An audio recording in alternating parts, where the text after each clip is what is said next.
Good morning. Our theme for February is self-awareness is not enough. And I love that image that we have up on the presentation, the person packing their stuff and heading out into the world. Because what we're exploring this month is how can we bring our spirituality, our spiritual understanding alive in the world, in our relationships, in our families, in society, at the workplace, so that when things like shootings in schools take place, our response can come from our deep convictions, from our values, from our belief in oneness, and our belief in the sacredness of all life. It's a radical claim to say I believe in the principle of oneness, because surely it's going to mean to me that I'll be called to respect all of life and all of creation because I'm part of it and part of you. Before I learned about this universal power that runs through all of life, I responded to world events in a different way. My response was more reactive and more combative. And I think it was often the case that I would add fuel to the fire. I think it was because I had been taught an eye for an eye. I had been taught to solve the world's problems with aggression and force.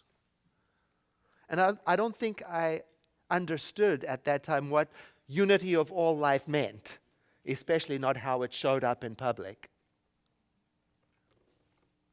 When I did eventually learn about the universal principle of life, or God if you like, and the sacred nature of reality and the oneness of all being, it changed things for me. And now I can't speak for other people, but I know for me it meant I had to start asking a different set of questions.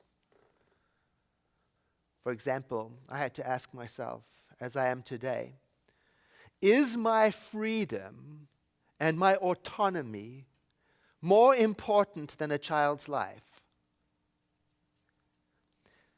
Is my opinion and my preference more important than a child's safety? Are my desires more important than the sanctity of life? My world changed. Now, this month we're digging into the teachings of Science of Mind to help us get clear on this universal principle of oneness so that we can speak with conviction in a way that stays true to what we say we believe. Science of Mind teaches that there is a spiritual power that runs through all of creation, a power that works for us at the level of our belief or acceptance of it. So today we are asking the question, what is belief? In Living the Science of Mind, the book we are using to guide us all of this year, he writes on page 46, most surely, belief is a certain way of thinking. It is an activity of consciousness. Belief is a thing of thought, and being a thing of thought, we can change belief.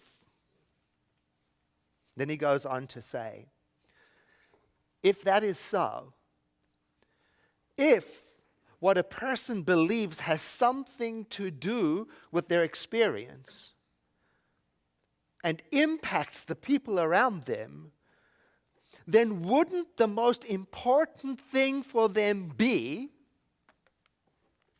to regulate their belief so that what does happen will be good? Whoa. Regulate. Regulate means to manage. Manage something. It means being sure that it operates properly. Supervise it so that it is set right. So I think when I read this, to me it means we're being invited to align our own minds with what is constructive and productive and beneficial. In other words, to set and supervise my desires and opinions and choices on the right path so that I'm operating properly in this world. And the Bible tells us exactly how to do that. By saying we are to think on whatsoever things are true and honest and just and pure and lovely and of good report. To dwell on that. To meditate on that. That's how we regulate the machinery of our mind. You see, when I do that, then when I get to that point, when I do ask myself, is my freedom and autonomy more important than a child's life? Are my opinions more important than a child's safety? Are my desires and preferences more important than the sanctity of life? Now I can check if my mental machinery is regulated and running right. By asking, is my answer to these questions filled up, focused on honesty, justice, purity, love, and decency? Because that's what good report means. Decent, not self-serving. So how do I change what is in my mind? Well, we have to go back to last week's assigned reading where he explains that if we want to change what is in our consciousness, the first thing we have to do, the first step is we must investigate what we let into our consciousness to make sure that we are letting in the kind of thing we want to be in there, to make sure we are syncing with the right kind of stuff, to make sure we are filling our thoughts with honesty, love, and justice. Because that's where my opinions and beliefs come from. So I've been thinking about that. What do I fill my mind with? What am I dwelling on? My colleague and friend, Dr. Ken Gordon, who is the spiritual leader of our whole movement, he turned me onto a game to play on the cell phone, Because I love playing games on my cell phone because it helps me concentrate. Strangely enough, when I'm busy doing this, I'm actually listening better. I don't know how that works. And it's a game where, you have to pop bubbles and, completely mindless, but very effective. And I'm glad that he turned me onto this game because do you know the selection of games to play on a cell phone that are not violent are very few?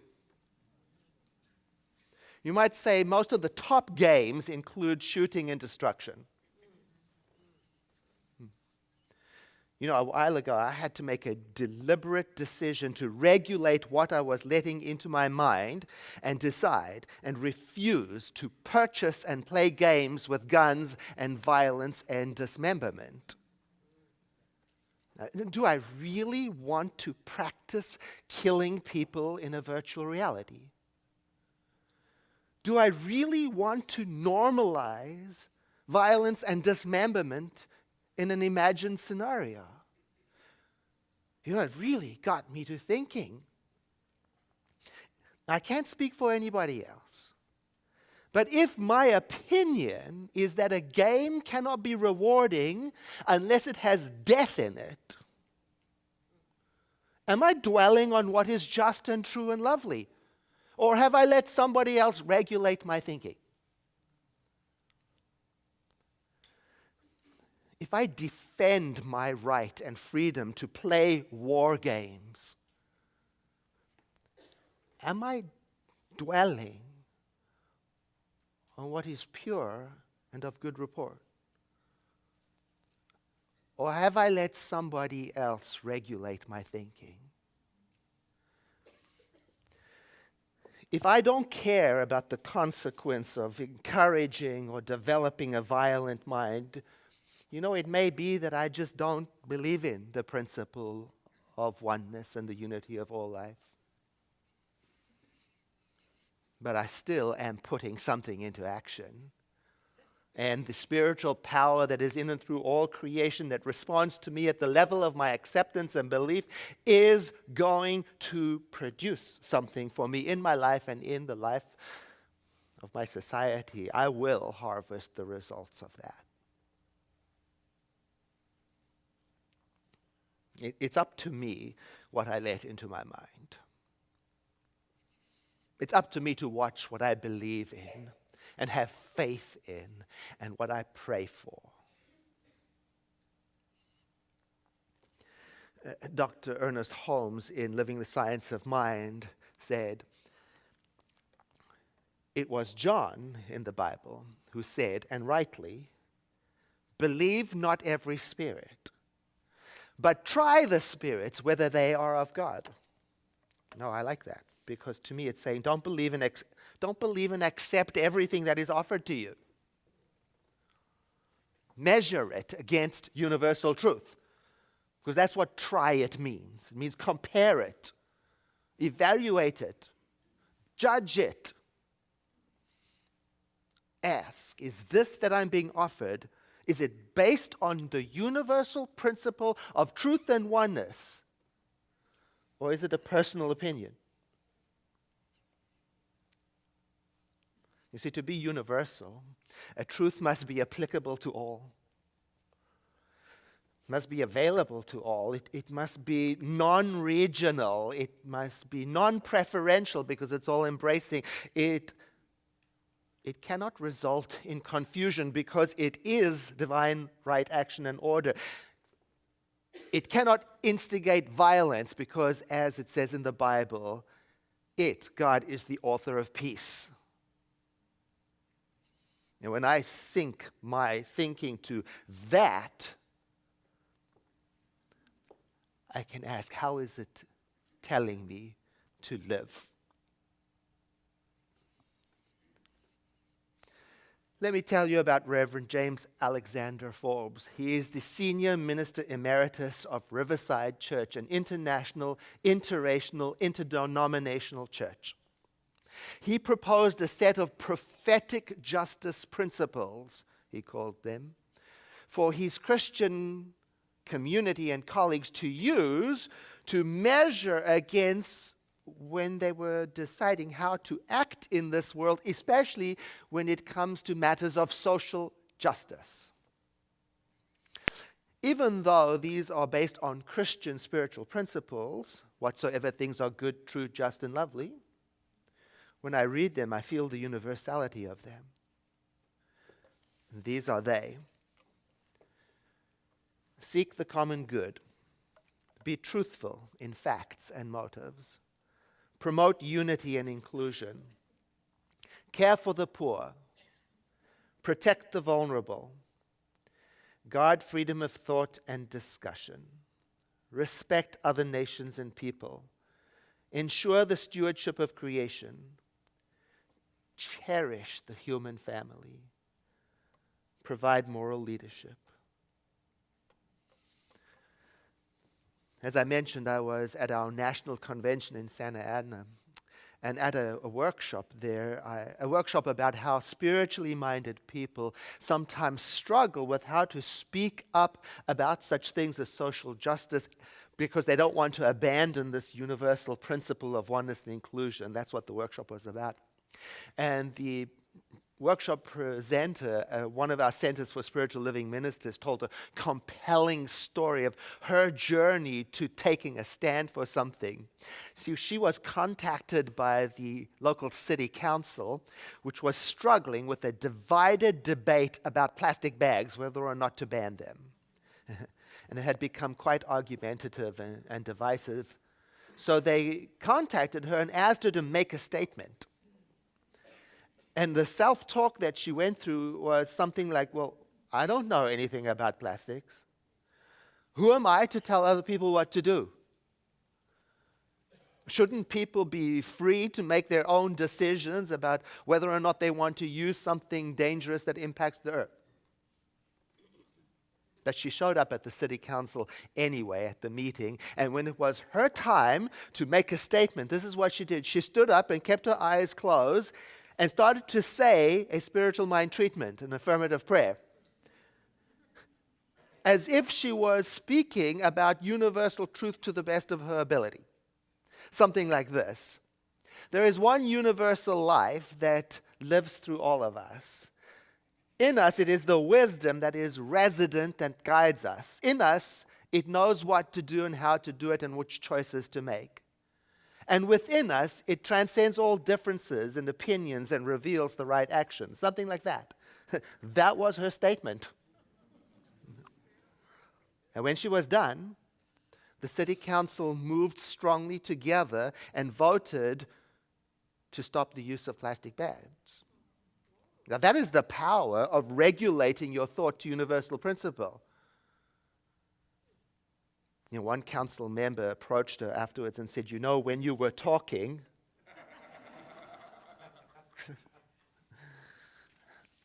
I started to remember who I am and what I'm here to do. And that's what clarified my vote. But that is the power of synchronizing your thought to universal principle. Now, this same minister, probably as a result of her speaking her statement at the council, found herself on a mailing list from a group of faith leaders who were trying to get together and make a public statement of their solidarity, but they were struggling. They wanted to stand against a proposed ban on a certain group of people. But they couldn't sink in with the statement because of its language. So our Center for Spiritual Living minister, although new and little known and self-doubting, she took this statement in the email and analyzed it and measured it against universal principle of oneness and truth and offered some edits. Here's the original statement. We, the clergy and leaders of faith communities, recognize and acknowledge the anxiety and concern that has resulted from the fear and divisiveness of the recent elections. Our strength is in our diversity, and we join our voices to declare and affirm our support for all the residents of our city. We stand against hate. We stand against bigotry. We stand for equality. We stand for justice. We commit to listening to all members of our community regardless of their political philosophy, and they couldn't unite around it. There was something that was not sinking. Here are the edits she offered. We, the clergy and leaders of faith communities, recognize and acknowledge the anxiety and concern in the wake of the recent elections. Our strength is in our diversity, and we join our voices to declare and affirm our support for all the residents of our city. We stand for love. We stand for inclusivity. We stand for equality. We stand for justice. And then she inserted our own mission. We stand for a world that works for everyone. We commit to listening to all members of our community regardless of political philosophy. And don't you know that this small but significant shift away from division and combat toward oneness, truth, and love made it possible for the faith communities to come together and sign on. And that is the power of regulating thought to universal principle of love and truth.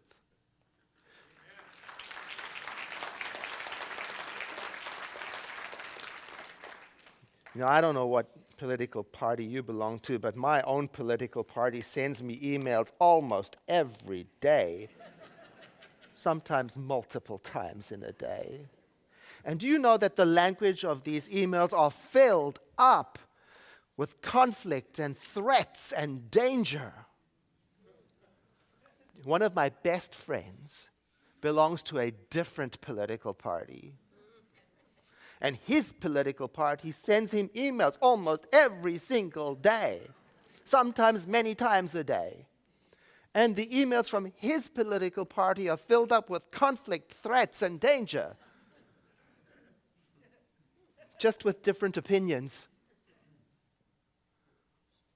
Neither one of the parties seems to be dwelling on the universal life principle of truth and oneness.